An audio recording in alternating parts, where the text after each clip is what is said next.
बहुत बड़ी खबर के साथ मैं शुरुआत कर रहा हूं। ये अभी जब इस वक्त 8 बज रहे हैं, अभी के हिसाब से बीएलए का दावा है 1 घंटे में 50 सैनिक मार दिए हैं। ये बहुत बड़ी खबर है साहब, 1 घंटे में 50 सैनिक। बीएलए ने इसमें ऐसा दावा किया है कि बीएलए हैज एग्जीक्यूटेड, दिखाइए एक बार, ये एक बार इसको भी दिखाइए, ब्रेकिंग को रखिएगा स्क्रीन पर। ये इसमें लिखा गया जो मैं पढ़ रहा हूं, BLA has executed 50 additional captive enemy personnel within past hour. 1 घंटे में 50 पाकिस्तानी सैनिकों को मार दिया। और यह लिख रहा है कि बीएलए का दावा है इस तरह से, ये बीएलए अभी इस वक्त मेरे पास हाथ में आई है क्योंकि अभी बीएलए की तरफ से बयान जारी किया गया है। इसमें है 100 पाकिस्तानी सैनिकों को मार गिराया गया है। 100 जो इसमें लिखा है वो मैं पढ़ रहा हूं, BLA has executed 50 additional captive enemy personal पिछले 1 घंटे में। और इसमें दावा किया गया है कि पिछले 1 घंटे में 50 मार दिए, नंबर 1। नंबर 2, बीएलए का दावा है कि पिछली रात 10 मारे एग्जीक्यूट किया, 10 को, आज 10, 30, कल 50 और 1 घंटे में 50। बीएलए कह रहा है 100 मार दिया हमने, 100 पाकिस्तानी सैनिकों को एग्जीक्यूट कर दिया है बलूचिस्तान लिबरेशन आर्मी ने। बीएलए के विद्रोहियों ने 100, और कह रहा है बीएलए की 150 अभी भी हमारे कब्जे में है। ये सुनिए, ये बहुत बड़ी खबर है, नंबर 1। नंबर 2, बीएलए की तरफ से संभवतः पहली बार यह माना गया 3 बीएलए की भाषा में उनके भी शहीद हुए हैं। मतलब बलूचिस्तान लिबरेशन आर्मी के जो विद्रोही लड़ाके वो भी 3 मारे गए हैं। ये तो अभी 3:100 चल रहा है, क्योंकि यह कहा गया कि 20 घंटे बचे हैं पाकिस्तान के पास। 20 घंटे का अल्टीमेटम है। वो लिख रहा है Pakistan now has only 20 hours left if concrete steps towards a prisoner exchange are not taken within this time. अगर हमारे कैदियों को नहीं छोड़ा गया, 20 घंटे दे रहे हैं, आगे वो लिख रहा है हर 1 घंटे में 5 को और मारेंगे। ये तो बहुत बड़ी खबर है इस वक्त। 100 को मार दिया, हर 1 घंटे 5 को और मारेंगे। पाकिस्तानी सैनिकों की बात हो रही है यहां पर, पाकिस्तानी सुरक्षा बल, पाकिस्तानी सैनिक। तो इस वक्त की 4 बड़ी खबरें हैं। पहली, 1 घंटे में 50 मार दिए। दूसरी, अब तक कुल 100 मार दिए, बीएलए का दावा। तीसरी, 150 अभी कब्जे में है। चौथी, 20 घंटे का टाइम है पाकिस्तान के पास। अगर उसके बीएलए के जो जिनको कैद किया उनको नहीं छोड़ा तो हर 1 घंटे में 50, हर 1 घंटे में 5, हर 1 घंटे में 5 को मारेगा। Executed accordingly will be tried, अच्छा लिखा गया, will be tried in Baloch national court. Baloch की अदालत में सुनवाई और उसके बाद एग्जीक्यूट किया जाएगा। और इसमें यह भी लिखा गया कि पाकिस्तान जिस तरह से, जो हेडलाइन है वो ऊपर जो लिखा है, BLA's decisive response to Pakistan military aggression, 50 more hostages executed. ये देखिए अगर आप पढ़ पा रहे हैं, इसमें लिखा गया BLA's decisive response to Pakistan military aggression, 50 more hostages executed. यहां तक तो सब ठीक। और इसमें लिखा गया BLA has executed 50 captive enemy personnel within past 1 hour. पिछले 1 घंटे में 50 मार दिए, कुल 100 मार दिए। पाकिस्तानी सैनिकों को मार गिराया, 100 को एग्जीक्यूट कर दिया है। बीएलए ने माना 3 हमारे भी मरे हैं, 150 अभी बंधक हैं, 20 घंटे बचे हैं। अगर हमारे बलूच के विद्रोहियों को रिहा नहीं किया तो हर घंटे 5 और मारेंगे। बात इसी की आज सबसे पहले।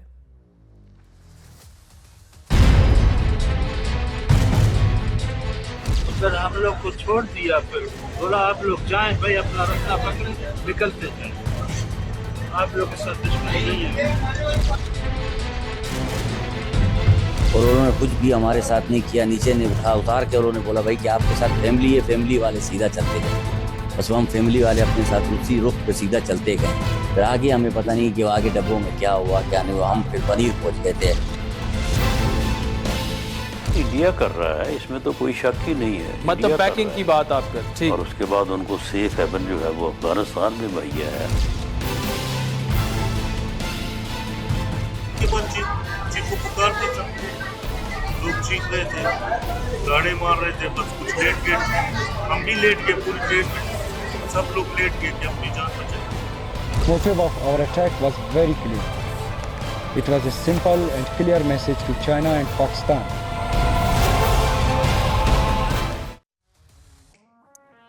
देखिए, बड़ी खबर बार बार मैं बता रहा हूं, बलूचिस्तान में पिछले 1 घंटे में 50 पाकिस्तानी सैनिकों के मारे जाने को लेकर बड़ा दावा किया है। बीएलए ने बड़ा दावा करते हुए कहा है कि उसने अब तक 100 से ज्यादा पाकिस्तानी सैनिकों को मार गिराया है, जबकि 150 से ज्यादा अभी भी बीएलए के बंधक बने हुए हैं। 100 से ज्यादा मार गिराए, पिछले 1 घंटे में 50 मार दिए। हालांकि बीएलए ने यह भी पहली बार कबूल किया कि उसके भी 3 लड़ाके मारे गए हैं।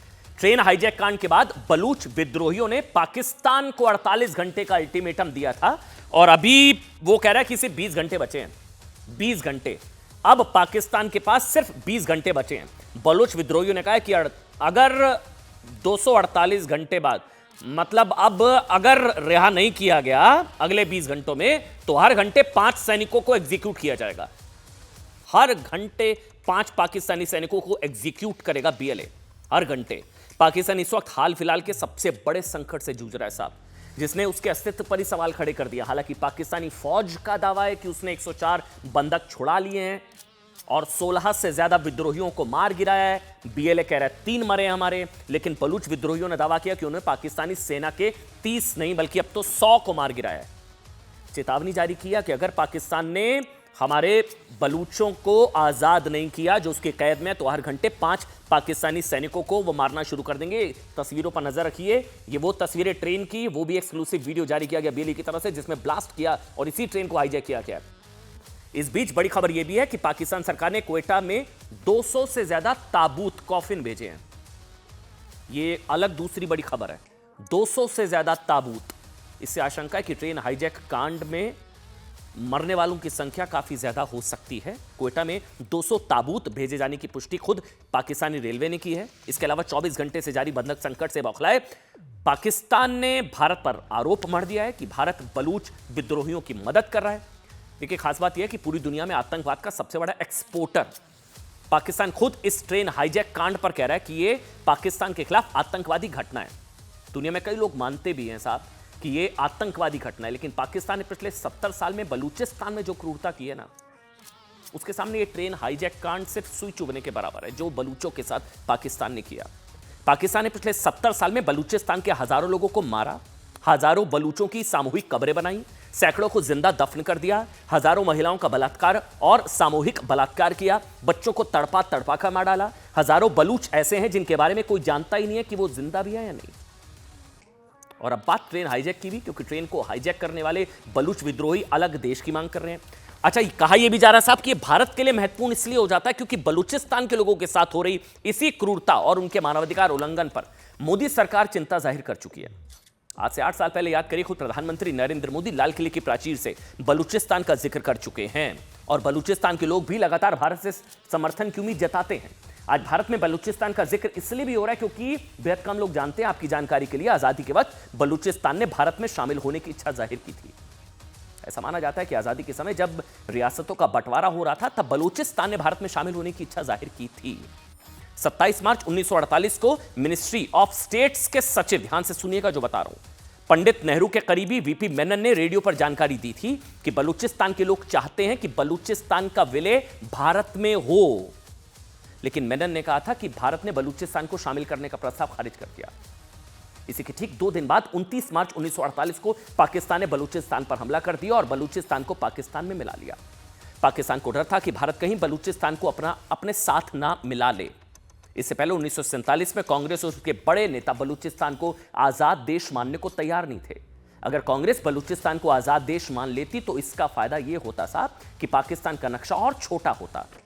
अगर 1948 में ही भारत ने बलूचिस्तान का साथ दिया होता तो पाकिस्तान कश्मीर पर भारत को झुकाने की कोशिश नहीं कर पाता। लेकिन इस हाईजैक कांड के बाद सवाल है कि क्या नरेंद्र मोदी सरकार के पास बलूचिस्तान पर नेहरू सरकार की गलती को सुधारने का मौका है। मेरे साथ मुझे बताया जा रहा है पाकिस्तान से मेहमान जुड़ गए। कमर चीमा साहब वरिष्ठ पत्रकार हैं, सीनियर जर्नलिस्ट हैं। चीमा साहब, बहुत बहुत स्वागत है आपका। मेरे साथ जीडी बख्शी भी हैं, रिटायर्ड मेजर जनरल बख्शी, बहुत बहुत स्वागत। जय हिंद, वंदे मातरम, बहुत बहुत स्वागत सर आपका।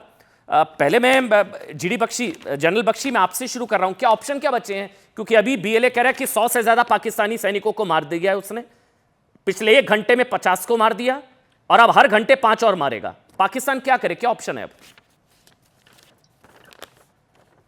देखिए, पाकिस्तान के पास बड़ा हॉब्सन्स चॉइस है। ये होस्टेज रेस्क्यू ऑपरेशन जो होता है बहुत डेलिकेट ऑपरेशन होता है। उसको ना बड़ी ही सेंसिटिविटी से करना होता है। जैसे हमारा तजुर्बा रहा, मुंबई 26/11 लाइव हॉस्टेजेस हमारे भी फंस गए थे। अब उनको सबसे बड़ी प्रॉब्लम रहती है कि उनको जिंदा छुड़ाओ। उनकी सेफ्टी सिक्योरिटी मद्देनजर रखते हुए आप मस्कुलर एक्शन नहीं कर सकते। आप F-16 के fighter bombers, Apache attack helicopter, Cobra attack helicopter वगैरह नहीं लगा सकते। वो आपको नॉर्मल इन्फेंट्री, फुट इन्फेंट्री से काम करना पड़ता है जी। लेकिन पाकिस्तान की फितरत रही है कि साहब ग्रैंड जेस्चर्स करने कि बिल्कुल दहशत फैला देनी, काउंटर टेरर करना, और मतलब जो ज़्यादा से ज़्यादा फायर पावर का इस्तेमाल करना। अब उनके साहब वो कह रहे हैं बलूच कि हमारे पास, वो कह रहे थे 182, ये दिन में आंकड़ा आ रहा था कि पाकिस्तान के फौज के, पुलिस के, फ्रंटियर कोर के, ISI के जो बाशिंदे हैं वो हमने पकड़ लिए हैं, और औरतें बच्चों को हमने छोड़ दिया है, बलूचिस्तान के स्थानीय लोगों को छोड़ दिया जी। ठीक है साहब। लेकिन वहाँ पे क्वेटा में 200 वहाँ पे ताबूत भेजे गए, कॉफिन्स भेजे गए। इसका मतलब क्या पाकिस्तान की फौज ने सोच लिया है कि ये जो पाकिस्तानी फौजी बेचारे जवान जो पकड़े गए हैं they can be written off, ताकि हम तो है बाई फोर्स लगाना चाहते हैं, जोर लगाना चाहते हैं, we want to use excessive force to make an example, to डरा देना पूरे बलूचिस्तान के लोगों को कि हमसे मत टकराओ वगैरह वगैरह, ऑल दैट नॉनसेंस। देखिए, ये फितरत रही है पाकिस्तान की। 71 में बांग्लादेश में क्या किया, ऑपरेशन सर्च लाइट किसने किया? Lieutenant general tikka Khan, butcher of Bangladesh. 1 million women raped, 3 million Bangladeshis killed, 10 million driven out. 1973, General Tikka Khan, same prescription, Baluchistan, butcher of Baluchistan. वो बुचरी के बाद भी देखिए आज हाल क्या है, क्योंकि वहां के लोग दे आर फेड अप। जी सर, फेड अप हो गए हैं। जी सर। कमर चीमा, ये BLA दावा कर रहा है 100 मार दिए, 100 पाकिस्तानी सैनिक, BLA का दावा है। देखिए, पहली बात तो ये है कि जो भी BLA करने की कोशिश कर रहा है वो जारी बात है आपके जरिए कम्युनिकेट कर रहा है, इंडियन मीडिया के जरिए कम्युनिकेट कर रहा है, वैसे तो कुछ पता नहीं चल रहा, पहली बात। दूसरी बात इसमें समझने वाली ये है कि अभी तक किसी किस्म की कोई इंफॉर्मेशन नहीं आ रही, और इंफॉर्मेशन इसलिए नहीं आ रही बिकॉज ऑपरेशन किस हद तक है, क्या सिचुएशन है, बाजियाबी करवाने की कोशिश कर रही है। जिस तरह जनरल बख्शी कह रहे थे कि जब इस तरह की सिचुएशन होती है तो सबसे पहले मासूम लोगों को रिहा करवाने के लिए आप कोशिश करते हैं, उस सिलसिले में आप अपनी फोर्स का इस्तेमाल नहीं करते। सो पाकिस्तान फौज के जो लोग हैं जो यहाँ पे ऑपरेशन कर रहे होंगे वो डेफिनेटली सिविलियंस को बचाना चाहते हैं, और ये जो BLA जिन्होंने इन लोगों को होस्टेज बनाया, मजीद ब्रिगेड ग्रुप के लोगों ने, उनको जारी बात है एलिमिनेट करना चाहते हैं और इन लोगों को बचाना चाहते हैं। सो इसमें आपके जरिए इंफॉर्मेशन आ रही है, आप गलत वीडियोस चला रहे हैं, ये ट्रेन्स की सारे का सारा इंडियन ये हमारे थ्रू नहीं है, ये BLA की प्रेस रिलीज है, ये आपके पास भी होगी। सीमा जी आपकी जानकारी के लिए ये BLA की रिलीज है, ये आपके पास भी होगी। ये BLA अमन चोपड़ा साहब, BLA आपके राब्ते में, हमारे राब्ते में नहीं, BLA की रिलीज है। ये आपको पढ़ने में बुरा लग रहा होगा इसलिए आप नहीं पढ़ रहे हैं। मैं पढ़ने वाली बात नहीं है, ये BLA की रिलीज है। भाई ये सबसे पहले जब उन्होंने हाईजैक कल ट्रेन की, उसी वक्त इंडियन मीडिया ने शोर डाल दिया था। उसकी वजह यह है कि जारी बात है BLA के इंटरेस्ट और इंडियन मीडिया के इंटरेस्ट और इंडियन डीप स्टेट के इंटरेस्ट बिल्कुल एक है, वो मुझे समझ है, लेकिन कोई बात नहीं, मुश्किल वक्त है, मुश्किल वक्त आ जाते होते हैं और कौमों पे आते हैं। जी मुश्किल वक्त तो फिर अब आप उस तरफ जाएंगे तो फिर मैं बोलूंगा जो बोर है वही काट रहे हैं आप लोग। फिर भाई वो जो आप लोगों ने बोया वही काट रहे हैं, फिर अगर आप इस तरफ जाएंगे डीप स्टेट की तरफ इशारा करेंगे, जो बोया वही काट रहे हैं ना सरकार।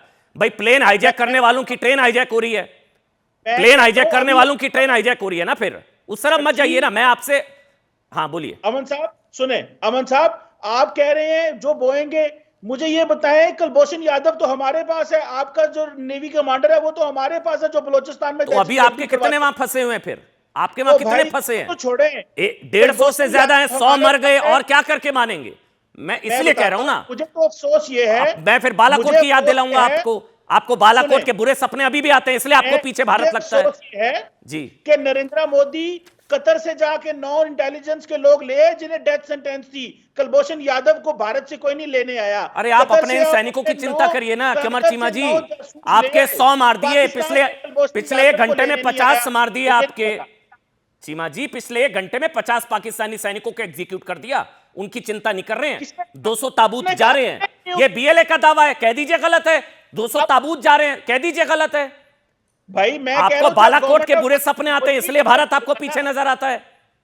भाई साहब, गवर्नमेंट ऑफ पाकिस्तान बोलेगी तो मैं बोलूंगा ये तो फेक न्यूज है। मेरे लिए बीएलए सोर्स ऑफ इंफॉर्मेशन नहीं है, बीएलए आपके लिए तो सोर्स फिर ऑफ आप कह दीजिए ट्रेन ही नहीं हाईजैक हुई है। फिर तो ट्रेन ही नहीं हाईजैक हुई होगी। फिर तो ये सब काल्पनिक कहानियां हैं। फिर तो जो इंफॉर्मेशन गवर्नमेंट ऑफ पाकिस्तान मुझे देगी, क्या इंफॉर्मेशन है? ट्रेन हाईजैक हुआ है? ट्रेन हाईजैक हुई है? वैसे दे दीजिए इंफॉर्मेशन। हुई है? ट्रेन हाईजैक हुई है? बिल्कुल जी। बीएलए बिल्कुल जो है उसने भारत से लॉजिस्टिक्स फाइनेंशियल सपोर्ट लेके पाकिस्तान में ये जो ट्रेन हाईजैक का सिलसिला ये किया है। लेकिन देखिए चीमा जी, बार बार अगर इस तरफ आप जाएंगे, जनरल बख्शी एक मिनट, बार बार मैं फिर इसका जिक्र करूंगा। मैं समझता हूं बलोच के बुरे सपने, वो इनको बालाकोट के बुरे सपने अभी भी आते हैं इनको, इसलिए हर एक चीज के पीछे इनको तो भारत नजर आता है। मैं वही कह रहा हूं इस तरफ, इसलिए कटोरा कूटनीति वाले भारत पर आरोप लगा। एक मिनट, जनरल बख्शी पहले जवाब देते। जनरल बख्शी अच्छा देखिए, ऐसा है 12 अगस्त 1947 को खान ऑफ कलात ने इंडिपेंडेंस डिक्लेयर कर दी थी। उसके पहले उसने डेलीगेशन हिंदुस्तान में भेजी थी कि साहब हम हिंदुस्तान में विलय होना चाहते हैं, हम पंजाबी दरिंदों के हाथ नहीं पड़ना चाहते। यस, ये तो नेहरू जी ने उस वक्त मना कर दिया। ये उनकी डेलीगेशन इधर आई थी साहब, और वो हमेशा आजाद, उन्होंने अपनी इंडिपेंडेंस डिक्लेयर करी थी। जिन्ना साहब उनके उस वक्त वकील थे, ठीक है। जैसे ही वो कायदे आजम बने पाकिस्तान के अंदर, उन्होंने पाकिस्तान की फौज भेज के अपने पुराने जो उनके थे क्लाइंट, उनको खलास करवा दिया। अरे साहब, मसला तो तब से चला आ रहा है। There is a problem. I respect Qamar and his intelligence, but मैं कह रहा हूं कि जनाब, ये आपकी अपनी ये करनी है। तब से ये चला आ रहा है। आपने कॉलोनी की तरह ट्रीट किया है, आपने कॉलोनी की तरह ट्रीट किया है बलूचिस्तान को। You have raped the resources. Balochistan जो है वो पाकिस्तान का हिस्सा है। कश्मीर को आप कॉलोनी ट्रीट करते हैं। बलूचिस्तान के बारे में ये आपका प्रोपेगेंडा है, ऐसी कोई बात नहीं। तो फिर ये आपका अंदरूनी मामला है ना, इसमें भारत को क्यों घसीट रहे हैं? थोड़े से दहशतगर्द हैं जी, फिर ये आपका अंदरूनी मामला है, जो आपने बोला वही काट रहे हैं। तो फिर इसमें भारत को क्यों घसीट रहे हैं? एक मिनट, एक बड़ी खबर बता रहा हूं। एक मिनट चीमा जी, एक मिनट। बीएलए ने पाकिस्तानी सेना के एक अधिकारी को बंधक बनाया, तस्वीर भी जारी की है। मैं एक मिनट चीमा जी, क्योंकि आप तक ये जानकारी आप बता रहे नहीं पहुंच पा रही है। ये बड़ी खबर है, 43 पंजाब रेजिमेंट के कैप्टन रिजवान को बंधक बनाया है, और पाकिस्तानी सेना के अधिकारी को जो बंधक बनाया उनकी तस्वीर भी जारी की है। अच्छा, मेरे साथ बलोचिस्तान से पत्रकार हैं बहुत बलोच साहब, वो भी मेरे साथ। अच्छा, ये तस्वीर भी आ गई है, ये रखिए एक मिनट स्क्रीन पर। ये जिनकी आप तस्वीर देख रहे हैं, इनकी तस्वीर बीएलए की तरफ से जारी की गई है। 43 पंजाब रेजिमेंट के कैप्टन रिजवान इनका नाम है। कैप्टन रिजवान जो अभी बंधक हैं, कैप्टिविटी में हैं और बंधक बनाए हो। ये तस्वीर बीएलए की तरफ से जारी की गई है। बलोचिस्तान से बहुत बलोच साहब है। बहुत बलोच साहब, क्या हो रहा है? ये मतलब ये लोगों को बताया जा रहा है 100 से ज्यादा पाकिस्तानी सैनिकों को मार गिराया गया। क्या चाह रहा है बलूचिस्तान या बलोच लोग? जी बिल्कुल, लेटेस्ट बीएलए की जानिब से जो स्टेटमेंट आई है उसमें यही है कि 50 मारे गए, 100 नहीं है, 50 है। फिर उसमें 150 उन्होंने उनके पास है अभी तक, उनके यरगमाली है। फिर उसमें तफसीलात भी दिए हैं कि गुज़िश्ता रात वहां पर एक ड्रोन स्ट्राइक हुआ था, उसके रद्द-ए-अमल में उन्होंने कहा कि आपने ड्रोन स्ट्राइक किया है, हम 10 को मार रहे हैं। तो अभी आज दिन भर जो कुछ चलता रहा है, वहां पर ऑपरेशन के जवाब में उन्होंने 50 को मार दिया है। और अभी तो 24 घंटे से भी कम बचते हैं, 20 घंटे बच रहे हैं। और बीएलए ने अपनी आखिरी अल्टीमेटम भी दी है कि अगर आप कुछ करना चाहते हैं ठीक है, नहीं तो आप इसी तरह चलना चाहते हैं, सब मारे जाएंगे। तो हर घंटे 5 बाकी मारेगा, हर घंटे 5 मारेगा बलूचिस्तान बीएलए, हर घंटे 5। जी, वो तो उनकी अल्टीमेटम पूरी होने के बाद होगी। हाँ, 20 घंटे मुख्तलिफ का तरीके से 20 वो कह घंटे रहे का हैं। टाइम जी लिखा है इसमें कि पाकिस्तान जी नाउ जी हैज 20 आवर्स लेफ्ट। ये जो अभी रिलीज जी आई है, ये बीएलए की रिलीज मेरे बिल्कुल हाथ में है। और 1 मिनट सर, आपको करेक्ट कर रहा हूं, पिछले 1 घंटे में 50 को एग्जीक्यूशन का दावा है बीएलए का। अब तक कुल 100 है। जी इसमें लिखा गया BLA has executed 50 captive enemy personnel within past 1 hour. पिछले 1 घंटे में 50, कुल मिलाकर 100। ये बीएलए की रिलीज है सर। जी हाँ बिल्कुल, आप जी बोलिए। बिल्कुल। इस तरह है कि जो आर्मी ऑपरेशन में मसरूफ है, जो एहलकार वहां पर झड़पें हो रही हैं, गुज़िश्ता रात भी बहुत बड़े पैमाने पर झड़पें हो रहे थे, वो कैपेटिटिव्स के अलावा है, जो यरगमाल है उनके अलावा है। ठीक है, कुल मिला के 100 है। बिल्कुल आप ठीक कह रहे हैं। लेकिन जो ऑपरेशन में हिस्सा ले रहे हैं, बहुत से जख्मी हैं, सीएमएच से भी ले जाए गए थे गुज़िश्ता रात।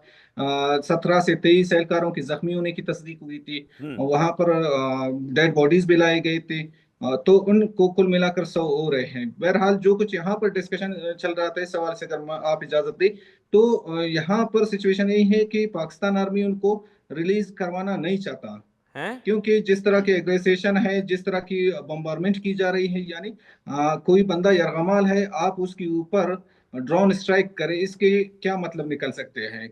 क्यों खुद ही मार रहा है उन लोगों को। बीएलए की जानिब से तो पहले ही स्टेटमेंट में कहा गया कि हमारी फिदाई ब्रिगेड है, जो खुदकुश बम्बार यूनिट है, मजीद ब्रिगेड, उन लीड कर रहे हैं इस ऑपरेशन को, यानी वो मरने के लिए तैयार है। पाकिस्तानी सेना ही नहीं छुड़ाना डायलॉग चाह की रही है तरफ इनको, आप ये दावा कर रहे हैं?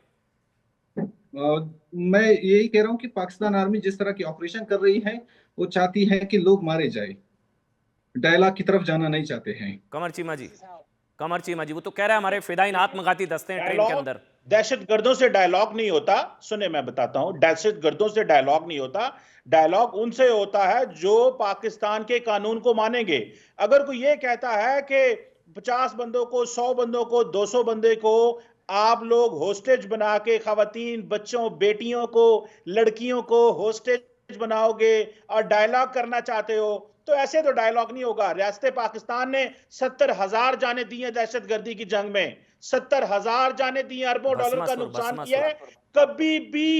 कभी भी सरेंडर नहीं करेंगे। डायलॉग नहीं होगा, बिल्कुल सही। किसी के साथ दहशतगर्दों से डायलॉग नहीं होता, और पाकिस्तान कहता है हमसे बात करो। वेपन्स ड्रॉप करें, जी ड्रॉप एक योर बात, चीजें समझ आ रही है पाकिस्तान को, अच्छी चीज है ये। And then you will be listened. बिल्कुल ये सिंपलिसिटी बिल्कुल, है। चीमा जी से मैं अग्री अपना करता हूं। हथियार फेंके, आप दहशतगर्दों से बात नहीं की जाती। बिल्कुल, देखिए और फिर भी ये भारत पाकिस्तान से बात कर रहा है, और आप कह रहे हैं कि दहशतगर्दों से बात नहीं होनी चाहिए।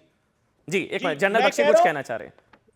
हाँ, आप कंप्लीट कर लीजिए पहले, चीमा जी आप कंप्लीट कर लीजिए, आप कंप्लीट करिए चीमा जी। मासूम बेटियों को, माओ को, बच्चियों को यरगमाल बना के डरपोक लोग अगर डायलॉग करना चाहते हैं पाकिस्तान की रियासत से, इससे तो हथियार फेंक दें। ये तो मैं अब नहीं कहना चाहता अल्फाज इस तरह के, ये टीवी है, लेकिन क्वेश्चन ये है कि ऐसे कोई नहीं करता। हाँ, लड़ने तो वैसे लड़े, आप बड़े बहादुर हैं, आप बड़े जंगजू हैं, आप बड़े फदायान हैं, आप सुइसाइड बॉम्बर हैं, वैसे लड़े। लेकिन सवाल ये, बेटियों को, माओ को, बच्चियों को यरगमाल बना के आप कह रहे मेरे से डायलॉग करो। डायलॉग किसी से नहीं होगा। जो हथियार उठाएगा कोई डायलॉग नहीं होगा। बिल्कुल सही, यही तो भारत कहता है, जो हथियार उठाएगा सीधा ऊपर जाएगा, दहशतगर्दों से बातचीत नहीं। फिर आप लोग कहते हैं हमसे बातचीत करो, तो यही अब आप लोगों को अब समझ में आ रहा है मेरे ख्याल से। एक मिनट जनरल बख्शी नहीं, अरे पाकिस्तान आतंकिस्तान, दहशतगर्द मुल्क, सारी चीजें ना, एक्सपोर्टर ऑफ टेररिज्म। एक मिनट जनरल बख्शी कुछ कहना चाह रहे हैं। जनरल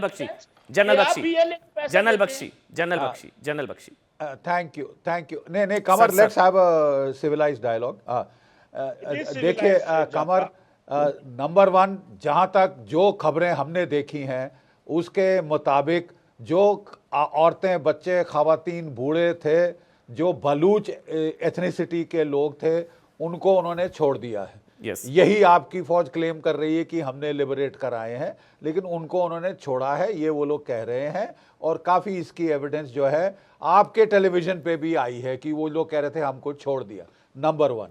नंबर 2, कमर, हर जहां पे भी हॉस्टेज क्राइसिस होता है, प्रोफेशनल मिलिट्री नेगोशिएटिंग टीम्स होती हैं, जिनमें साइकोलॉजिस्ट होते हैं, जिनमें ये होते हैं, वो नेगोशिएशन में एंगेज करते हैं, चाहे अमेरिका में, चाहे यूरोप में, चाहे ब्रिटेन में, चाहे इंडिया में। उनका टास्क होता है, ट्रेनिंग होती है कि जो किडनैपर्स हैं उनसे वो बातचीत करें, उनको कॉन्वर्सेशन में एंगेज करें, उनकी मेंटल हालत, साइकोलॉजिकल हालत को भांप लें, जायजा लें, टाइम गेन करें ताकि ऑपरेशन किया जा सके जिसमें सिविलियन बच जाएं और जो हथियारबंद हैं वो मारे जाएं। ठीक है, तो ये कहना कि साहब हम बात ही नहीं करेंगे, हॉस्टेज सिचुएशन में हर कोई देश बात करता है। जब आपने हमारा जहाज अगवा कराया था कांदाहार में, तो हमको भी मजबूरन बात करनी पड़ी थी, हमको भी मजबूरन बात करनी पड़ी थी। आज आप उस हालात में हैं, तो मैंने भी इसलिए बोला था कि प्लेन हाईजैक करने वालों की ट्रेन हाईजैक होगी। आपने तो 200 पाकिस्तानियों के ज्यादा हमदर्द हैं। और मैं कह रहा हूं कि आपने तो वहां पे 200 ताबूत भेज दिए हैं। कमर चीमा, let him complete. 200 ताबूत, Qamar Cheema, let him complete. Let general Bakshi complete. Let general Bakshi complete. मैं आपको मौका दूंगा Qamar Cheema. Thank you. You know मैं कमर कह रहा था कि आपने नेगोशिएटिंग के बजाय 200 कॉफिन्स, 200 ताबूत क्वेटा स्टेशन पे भेज दिए हैं। इसका क्या मतलब? अगर 182 बलूच लिबरेशन आर्मी कह रही है कि हमारे पास पाकिस्तानी फौज, पुलिस, फ्रंटियर कोर के कैप्टिव्स हैं, तो आपने तो ताबूत पहले भेज दिया है कि साहब हमें नहीं परवाह, मार जाएं, नहीं मारे जाएं, कुछ भी करें आप, हम तो आपके ऊपर बमबारी करेंगे, चाहे हॉस्टेज मरे, चाहे आप मरे, कोई भी मरे। ठीक है, ये साहब हमने पहले नहीं सुना। ठीक है, कमर चीमा, रियली काउंटर टेररिस्ट मेरा पूरी जिंदगी। जनरल बख्शी ने जो कहा कि मतलब जब आप लोगों ने प्लेन हाईजैक कराया था इसे 814, हम लोगों को भी तो बातचीत करनी पड़ी थी ना दहशतगर्दों से। जल साहब, तो प्लेन हाईजैक कराने वालों की आप क्या समझते हैं कि आपको बड़ी हमदर्दी है और हमें हमदर्दी नहीं है अपने से? अगर इतनी हमदर्दी हो तो बीएलए को आप लोग फंडिंग ही बंद करवा दें अपने लोगों से। सवाल ये मैं कहता हूं कि पाकिस्तान की फौज, हुकूमत, सरकार को एक एक पाकिस्तानी जो है वो ज्यादा अहमियत रखता है, और हम इसमें माजी में भी बड़ी क्लैरिटी है। लेकिन जब बुजदिल दहशतगर्द आपका दुश्मन हो, बुजदिल दहशतगर्द दुश्मन हो जिसको कोई तमीज ना हो कि बेटियों, बहनों को, बच्चियों को यरगमाल बनाया हुआ है, जब बुजदिल दहशतगर्द दुश्मन हो तो फिर जाहिर बात है उसमें बुजदिल दहशतगर्द को कोई फिक्र नहीं है। उसको देखे, वो तो अपनी बेटियों को कहते हैं कि जाओ तुम जाओ, लेकिन महिलाओं बच्चों को तो छोड़ दिया गया। बहरहाल शुक्रिया कमर चीमा, शुक्रिया जनरल बख्शी, आपका शुक्रिया, और बहुत बहुत साहब आपका बहुत बहुत शुक्रिया हमारे साथ जुड़ने के लिए। लेकिन रिपोर्ट्स क्या हैं पूरे मामले को, जिन लोगों को रिहा किया गया वो क्या कह रहे हैं? क्योंकि बीएलए कह रहा है हमने महिलाओं बच्चों को छोड़ा, वो जो जब वहां से आजाद हुए कैद से, तब उन्होंने मीडिया से क्या बातचीत की, वो देखिए अब आप।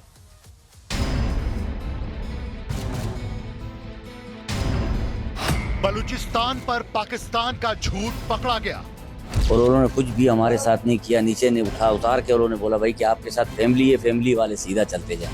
बस हम फैमिली वाले अपने साथ उसी रुख पे सीधा चलते गए। फिर आगे हमें पता नहीं कि आगे डब्बों में क्या हुआ क्या नहीं हुआ, हम फिर पनीर पहुंच गए थे। यात्रियों ने खोल दी पाकिस्तान की सेना की पोल। तो सर हम लोग को छोड़ दिया, फिर बोला आप लोग जाएं भाई, अपना रास्ता पकड़े, निकलते जाएं, आप लोग के साथ दुश्मनी नहीं है। ये है वो वीडियो जिसे बलूचिस्तान लिबरेशन फोर्स ने जारी किया। मंगलवार रात बलूचिस्तान के बोलान में बीएलए के लड़ाकों ने पूरी की पूरी ट्रेन को अगवा कर लिया था। पाकिस्तान में क्वेटा से पेशावर तक ट्रेन से सफर करने में 1600 घंटे लगते हैं। इस रेल रूट पर बीएलए के लड़ाके पहले भी हमला कर चुके हैं। मंगलवार को 400 से ज्यादा यात्रियों से भरी ट्रेन अगवा हुई तो पूरी दुनिया में पाकिस्तान की थू थू होने लगी। अपनी इज्जत बचाने के लिए पाकिस्तान की सेना ने दावा किया कि उसने बड़े पैमाने पर बंधकों को छुड़ा लिया, लेकिन उस ट्रेन में सफर कर रहे जो यात्री मीडिया से मुखातिब हुए, उसने पाकिस्तान के दावों की पोल खोल दी। हम लोग अपने जो है ना हिफाजत के लिए नीचे छुप गए थे, तो उसकी थोड़ी देर के बाद फेरिंग वेरिंग हो रही थी आपस में। फिर हम जो है ना नीचे छुपे हुए थे। नीचे के बाद वो हमें डब्बे में आ गए। हमारे डब्बे में जो है उन्होंने हमें निकाला है उधर से। जब निकाला उन्होंने यही बोला है कि भाई आपके साथ हम कुछ भी नहीं करेंगे, और उन्होंने कुछ भी हमारे साथ नहीं किया। नीचे ने उतार के उन्होंने बोला भाई कि आपके साथ फैमिली है, फैमिली वाले सीधा चलते जाएं। बस हम फैमिली वाले अपने साथ उसी रुख पे सीधा चलते गए। फिर आगे हमें पता नहीं कि आगे डब्बों में क्या हुआ क्या नहीं हुआ। हम फिर बनीर पहुंच गए थे तकरीबन 4-4.5 घंटे में पैदल। बलूच लिबरेशन आर्मी की मजीद ब्रिगेड पर पाकिस्तान ने दहशतगर्दी का आरोप लगाया। दावा किया कि बीएलए ने महिलाओं, बच्चों और बुजुर्गों को ढाल बनाया। ये इंडिया कर रहा है, इसमें तो कोई शक ही नहीं है। मतलब बैकिंग की बात आप कर, ठीक। और उसके बाद उनको सेफ हेवन जो है वो अफगानिस्तान में मुहैया है। वहाँ पे वो बैठ के हर किस्म की प्लानिंग करते हैं। ये पाकिस्तान दुश्मन लोग हैं। ये इसमें तो अब कोई दूसरी राय नहीं है। वहाँ पे लोगों को कत्ल करना, अपनी दहशत बैठाना और वहाँ पे लोगों से लूट मार करना, इनका एजेंडा तो ये है। जो कितने लोग थे आप जो उन्होंने आप लोग को जाने? लोग थे हम जितने आए हम यही थे सारे। इनमें बुजुर्ग, खवातीन, बच्चे भी शामिल हैं? सब शामिल थे। हाँ, उन्होंने कोई ऐसी छेड़खानी नहीं ली हमारे साथ और उन्होंने बोला बस सीधा आप जाते जाएं। उन्होंने हमें वापस कर दिया था। लेकिन कुछ ही घंटों बाद ट्रेन में सफर कर रही महिलाएं, बच्चे, बुजुर्ग रिहा हो गए। जो लोग रिहा होकर आए उन्होंने तो साफ साफ कहा कि उन्हें बचाने वाली पाकिस्तान की कोई सेना नहीं थी, बल्कि ट्रेन को अगवा करने वालों ने ही उन पर दरिया दिली दिखाई। सर हम लोग को छोड़ दिया, फिर बोला आप लोग जाएं भाई, अपना रास्ता पकड़े, निकलते जाएं, आप लोग के साथ दुश्मनी नहीं है। हम लोग पैदल निकलते निकलते नीचे नहर में गिर गए। नहर में डाला तो बस निकलते गए, पानी पत्थर पानी। 4 घंटे हम लोग लगाया पानी से। अब जब आप पाकिस्तान के झूठ को बेपर्दा होते हुए सुन रहे हैं तो एक और पाकिस्तानी यात्री को सुनिए। उसके बाद चीखू पुकार थी, सब लोग चीख रहे थे, गाने मार रहे थे, बस कुछ लेट गए। हम भी लेट गए पूरी ट्रेन में, सब लोग लेट गए कि अपनी जान बचाएं। बस बाहर से कुछ फायरिंग हुई, ब्लास्ट हुए। उसके बाद फिर हमें कहा कि आप लोग नीचे उतरे। दावा किया जा रहा था कि बलूचिस्तान के लड़ाकों के कब्जे में अभी भी जो कैदी बने हुए हैं वो ज्यादातर पाकिस्तान की सेना, पाकिस्तान की पुलिस और आईएसआई से जुड़े लोग हैं। बलूच के और एक बड़ी खबर इस वक्त आपको बता दें, महू दंगों को लेकर एक बहुत बड़ी खबर यह मिल रही है। पुलिस का ऐसा दावा है कि लाल मिर्च के पाउडर और खौलते पानी को तैयार रखा गया था। यह पुलिस का दावा है कि कुछ घरों में पुलिस को महू दंगों में जहां पर दंगा हुआ वहां से, अच्छा ये तस्वीरें भी हैं, पुलिस जब वहां पर पहुंची तो लाल मिर्च का घोल और खौलते पानी को वहां पर तैयार रखा गया था। मतलब यहां तो दावा ही किया जा रहा था कि अचानक से टकराव हो गया था। जब विजय जुलूस, जब हिंदुस्तान की जीत हुई थी, जब विजय जुलूस वहां से निकल रहा था तो अचानक से टकराव वाली स्थिति हो गई थी। यह दावा था कि यहां से एक पक्ष ने भारत माता की जय, वंदे मातरम या सुतली बम फेंक दिया तो अचानक जो है गुस्सा हुए। लेकिन जब पुलिस वहां पर पहुंची तो लाल मिर्च का घोल जो है बताया गया था, लाल मिर्च का घोल, और यह भी बताया जा रहा है कि खौलते पानी को भी वहां पर इकट्ठा किया गया था। टीम इंडिया की जीत का जश्न मनाने वालों पर सिर्फ पत्थर नहीं बल्कि उन पर खौलता हुआ पानी और लाल मिर्च का घोल फेंकने की भी तैयारी थी। यह मैं नहीं कह रहा हूं, इस बात की जानकारी पुलिस को तब मिली जब पुलिस ने हिंसा के बाद विशेष समुदाय के घरों में सर्च ऑपरेशन शुरू किया और कुछ घरों में लाल मिर्च का घोल और खौलता हुआ पानी भी मिला। इससे आरोप मजबूत होता है कि दंगा साहब अचानक नहीं हुआ है, शायद संभवतः इसके लिए तैयारी की गई थी। एफआईआर जो है 8 एफआईआर, उसमें कुछ एफआईआर में इस बात का जिक्र है कि पूरे प्री प्लान्ड तरीके से ये अटैक हुआ। एफआईआर में भी कई बातें लिखी गई है कि दंगों की प्लानिंग काफी पहले से की गई थी। महू दंगों के बाद से ही ये एंगल दिया जा रहा था कि लोग इसलिए भड़क गए क्योंकि मस्जिद के सामने भड़काऊ नारेबाजी हुई। ये नैरेटिव दिया गया कि मस्जिद के अंदर सुतली बम फेंका गया। लेकिन ये तस्वीरें तो इस सवाल को और मजबूत कर रही हैं कि क्या महू दंगा पहले से फिक्स था। कुछ लोग तो यहां तक सवाल पूछ रहे हैं कि मैच होने से पहले ही ये तैयारी थी कि कल को इंडिया जीतती है, भारत जीतता है, यहां से जुलूस निकलेगा तो घरों से लाल मिर्च का घोल, मतलब इतनी नफरत किससे? लाल मिर्च का घोल, खौलता पानी, किस मतलब नफरत की ऐसी कहानी। वहां पर दंगे भड़के, सब कुछ अचानक हुआ। अच्छा, पुलिस के लोग जब वहां पर पहुंचे, क्या उनको मिला, क्या उन्होंने कहा, एक बार सुनाइए, एक बार दिखाइए, वो वीडियो दिखाइए। ये मिर्ची है सर, अभी ऊपर घोल के रख रही तमाम, ऊपर भी अंदर 2 बाल्टी 3 बाल्टी भर के। ये मिर्ची है सर, अभी ऊपर घोल के रख रही तमाम, ऊपर भी अंदर 2 बाल्टी 3 बाल्टी भर के। ये मिर्ची है सर, अभी ऊपर घोल के रख रही तमाम, ऊपर भी अंदर 2 बाल्टी 3 बाल्टी भर के। ये मिर्ची है सर, अभी ऊपर घोल के रख रही तमाम, ऊपर भी अंदर 2 बाल्टी 3 बाल्टी भर के। ये मिर्ची है सर, अभी ऊपर घोल के रख रही तमाम, ऊपर भी अंदर 2 बाल्टी 3 बाल्टी भर के। ये मिर्ची है सर, अभी ऊपर घोल के रख रही तमाम। आगे बढ़ेंगे। होली को लेकर बयान वीर, कितने बयान, कितने विवादित बयान, अब बात इसकी।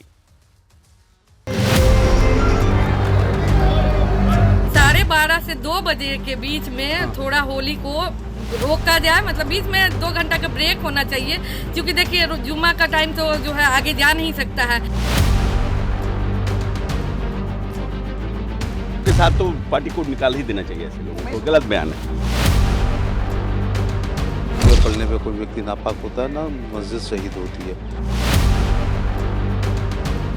अब ये है कि वो हम सहूलत देखेंगे, कौन किससे मिलेगा ये तो बात की बात है, पहले हम तय कर लें कि हमें नमाज का टाइम घटाना है नहीं घटाना है, बढ़ाना है नहीं बढ़ाना है, ये तो तय हम ही करेंगे ना। होली का त्योहार तो साल में एक बार आता है, तो या तो आप 3 बजे बाद नमाज पढ़ सकते हैं, अपने घर में भी नमाज पढ़ सकते हैं। उपासना पर प्रतिबंध करना मैं समझता हूँ ये पूरी तरह से वायलेशन है भारतीय संविधान का, ये वायलेशन है ट्रिब्यूनल का। 52 बार उनके शुक्रवार आते हैं, 52 बार वो हर शुक्रवार को नमाज पढ़ते हैं। इस शुक्रवार को अपने घर में बैठ के नमाज पढ़े, ताकि पे अगर किसी की आस्था को ठेस पहुंचा है तो मैं इस पर खेद करती हूँ। देखिए, जब संभल के सीओ अनुज चौधरी, जब अब तो उनको संभल का सिंघम कहा जा रहा है, कहा था ना कि जुमा साल में 52 बार आता है और होली सिर्फ एक बार, इसलिए अगर किसी को रंगों से परहेज है साहब तो उसे घर के बाहर नहीं निकलना चाहिए। अगर आप बाहर निकल रहे हैं तो दिल बड़ा कर निकलिए, कोई दिक्कत नहीं है। तब कहा गया साहब कि ये कम्युनल बयान, ये मुसलमानों को डराने की कोशिश है। उन्होंने तो ये भी नहीं कहा कि आप घरों से मत निकले, उन्होंने सुझाव दिए, सलाह दी कि अगर रंगों से परहेज हो तो ना निकले, और रंग अगर स्वीकार है तो आप घरों से निकले। कम्युनल बयान, खतरनाक बयान, एंटी मुस्लिम बयान। समाजवादी पार्टी ने तो जेल भेजने तक की धमकी दे दी कि सरकार बदली तो अनुज चौधरी को जेल में भेजा जाएगा। अनुज चौधरी के लिए ऐसी भाषा कांग्रेस ने भी इस्तेमाल की, गुंडा, लफंडर, टुच्चा, गुंडा, पता नहीं क्या क्या कहा गया, कई तरह की गालियां दी गई। लेकिन जिन्हें अनुज चौधरी का बयान कम्युनल लग रहा था ना, अब एक बयान सुनिए। बिहार के दरभंगा की मेयर अंजुम आरा के बयान पर सबके मुंह सिल गए उन लोगों के। अंजुम आरा बीजेपी की सहयोगी जेडीयू के नेता हैं। उन्होंने कहा था कि जुमे की नमाज के लिए होली रोक दो 2 घंटे के लिए, होली पर 2 घंटे का ब्रेक लगा देना चाहिए ताकि लोग जुमे की नमाज पढ़ सके। हालांकि अंजुम आरा ने अपने बयान पर माफी मांग ली, लेकिन उन लोगों की वजह से नहीं जो अनुज चौधरी के बयान से भड़के हुए थे, बल्कि अंजुम आरा ने ऐसा शायद इसलिए किया क्योंकि उनके बयान से खुद उनकी पार्टी बुरी तरह से नाराज है। अच्छा, मुझे बताया जा रहा है कि मेरे साथ नायब सिंह सैनी साहब, हरियाणा के मुख्यमंत्री, सीएम, वो मेरे साथ इस वक्त लाइव जुड़ चुके हैं, क्योंकि आज की एक बड़ी खबर है, बताना जरूरी है साहब कि हरियाणा में बीजेपी ने 10 में से 9 निगम जीत लिए हैं। कांग्रेस का खाता भी नहीं खुला, यानी कि यहां पर ट्रिपल इंजन की सरकार जिसे बताया जा रहा है, और बंपर जीत। सैनी साहब बहुत बहुत स्वागत। अमन चोपड़ा बोल रहा हूं सर, आपसे पिछली बार बात हुई थी तब आपने कहा था यमुना जी का आशीर्वाद मिलेगा, तो यमुना जी का आशीर्वाद दिल्ली में भी मिला और मां यमुना का आशीर्वाद आपको यहां पर भी मिल गया sir. Thank you Aman ji. मैं सबसे पहले तो हरियाणा प्रदेश के 2,80,00,000 लोगों का धन्यवाद करता हूं, जिन्होंने देश के यशस्वी प्रधानमंत्री आदरणीय नरेंद्र मोदी जी, उनकी नीतियों के ऊपर एक तरफा मोहर लगाई है।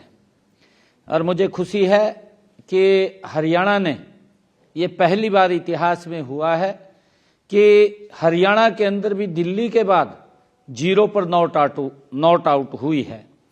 कांग्रेस खाता भी नहीं खोल पाई, ये हरियाणा के लोगों ने तय कर दिया है, क्योंकि मोदी जी की जो नीतियां हैं, मोदी जी ने जो गरीब व्यक्ति के लिए काम किया है, मोदी जी ने जो किसान के लिए काम किया है, मोदी जी ने जो युवाओं के लिए काम किया है, मोदी जी ने जो महिलाओं के लिए काम किया है, हरियाणा के लोगों ने लट सा गाड़ दिया है। और मैं धन्यवाद करना चाहूंगा जो इन स्थानीय निकाय के चुनाव के अंदर एक तरफा जो मैंडेट, एक तरफा बहुमत कमल के फूल के ऊपर दिया है। मैं इसके लिए पूरे हरियाणा को दोनों हाथ जोड़ करके प्रणाम करता हूं, उनका दिल से धन्यवाद करता हूं। और मैं ये भी जरूरी है, मैं क्योंकि महिला दिवस पर आपका छुट्टी वाला गिफ्ट भी महिलाओं को खूब रहा है शायद, क्योंकि हमने सारे चुनावों में हम देख रहे हैं कि महिलाओं का वोट बीजेपी, सैनी साहब आपको मोदी के नाम पर वो काफी बढ़ चढ़कर, और वो बहुत बड़ा फैक्टर है ट्रिपल इंजन की सरकार जो आप लोगों की बनी हरियाणा में।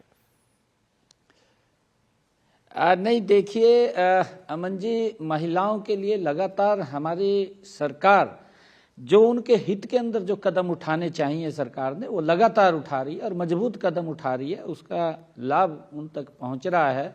अगर किसी भी क्षेत्र के अंदर आप लोग देखेंगे, पहली बार है कि देश के यशस्वी प्रधानमंत्री नरेंद्र मोदी जी, जो इनकी एक सोच है कि महिला भी इस देश के विकास में बराबर की भागीदारी होगी, और उन्होंने नारी शक्ति वंदन बिल पहली बार, जिसका कांग्रेस लगातार विरोध करती रही है, कांग्रेस उसको आज तक लेकर के नहीं आ पाई, आदरणीय नरेंद्र मोदी जी ने उन महिलाओं की उस समस्या को समझते हुए कि क्यों महिलाएं पीछे हैं, महिलाएं भी इस देश के विकास के अंदर आगे आ सकती हैं, और ये बिल आया है।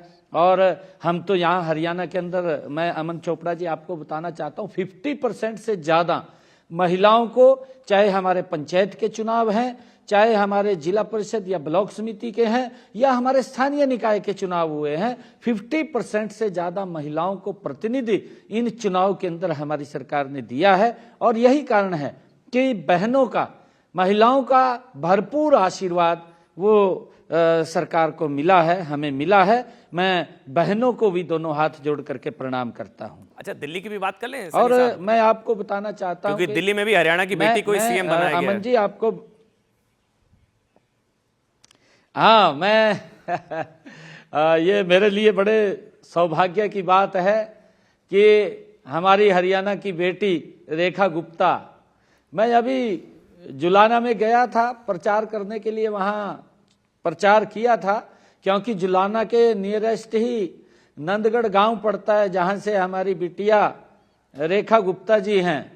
और मैंने जब वहां पर ये बात कही कि हरियाणा को एक मुख्यमंत्री नहीं, दो मुख्यमंत्री हरियाणा के हैं, और ये बड़ा हमारे लिए बड़ी खुशी की बात है कि दिल्ली के लोगों ने बेटी को, रेखा गुप्ता को, आदरणीय मोदी जी ने जो महिलाओं को सशक्त और मजबूत करने के लिए वहां पर रेखा गुप्ता जी को प्रदेश की बागडोर संभाली है।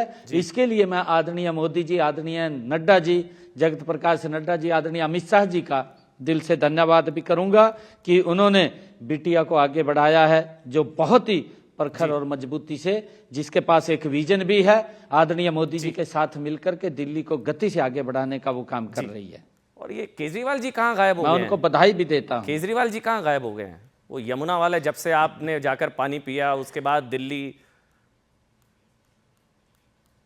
विपश्यना चले गए। वैसे वो विपश्यना, हाँ, मैं आपको बताना चाहता हूँ, हमारी जो संस्कृति है, हमारे जो संस्कार हैं अमन जी, हम पवित्र नदियों को एक माँ का रूप मानते हैं, क्योंकि वो हमें जल देती हैं, और जल हमारे जीवन से जुड़ा हुआ है, क्योंकि जब वो जल देती हैं तो हमारा जीवन उनसे जुड़ा हुआ है, हम उनकी पूजा करते हैं।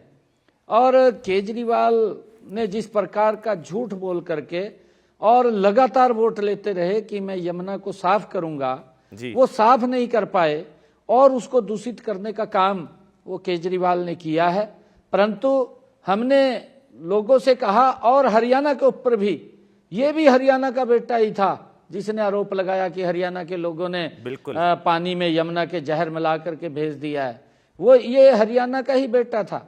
परंतु आप, हमारे एक हरियाणा के अंदर कहावत है, ये मैं उसको कहना तो नहीं चाहूँगा क्योंकि कहावत तो बड़ी ऐसी है, वो तंत निकाल करके बोलते हैं परंतु वो शायद समझ गए होंगे कि जो ये कहावत है कि जो बेटा होता है वो बेटे दो होते हैं, एक सपूत भी होता है एक कपूत भी होता है, वो हमारे यहाँ कहावत है।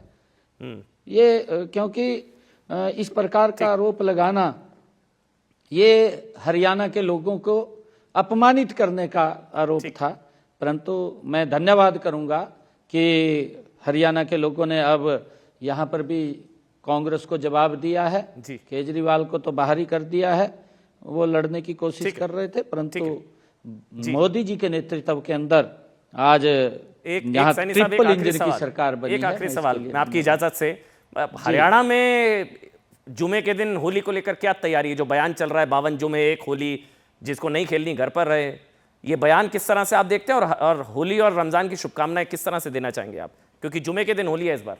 एक आखिरी सवाल सैनी साहब। नहीं, देखिए हमारा देश ये त्योहारों का, पर्वों का, और ये हमारी इस संस्कृति से भी जुड़े हुए पर्व हैं। आप देखते हैं कोई भी पर्व आता है, उस पर्व के साथ कोई ना कोई हमारा, चाहे फसल का, चाहे हमारी प्रकृति का, कोई ना कोई एक सौंदर्य रूप हमारे सामने आता है, और ये सब पर्व कहीं ना कहीं हमारी संस्कृति से जुड़े हुए हैं। मैं होली की भी सभी को बधाई देता हूं, और सभी को मिलकर के ये पर्व आपस में भाईचारे से मनाने चाहिए। सभी को मैं बधाई देता हूं, रमजान की भी बधाई देता हूं सभी को, परंतु हम आराम से, प्यार से, शांति से अपने पर्वों को हमने मनाना चाहिए, और इसको लेकर के सरकार भी पूर्ण रूप से सचेत है। कहीं कोई अप्रिय कोई घटना न घटे, और इसकी आड़ के अंदर कुछ शरारती तत्व कोई गलत कदम ना उठाएं, उसको लेकर के भी हम पूरी तरह से मुस्तैद हैं। हमारी पुलिस पूरी मुस्तैद है कि कहीं पर कोई अप्रिय घटना को कोई अंजाम ना दे, उसके लिए हम सख्ताई से उसके लिए पेश आएंगे, ऐसा हमने कहा सर, भी आपने है। होली की शुभकामनाएं दी, मैं आपको आपकी जीत की बधाई देता हूं, क्योंकि शानदार जीत आप लोगों ने हासिल की, प्रचंड जीत, और ट्रिपल इंजन की सरकार हरियाणा में। बहुत बहुत धन्यवाद नयाब सिंह सैनी, मुख्यमंत्री हरियाणा के। धन्यवाद सर, धन्यवाद।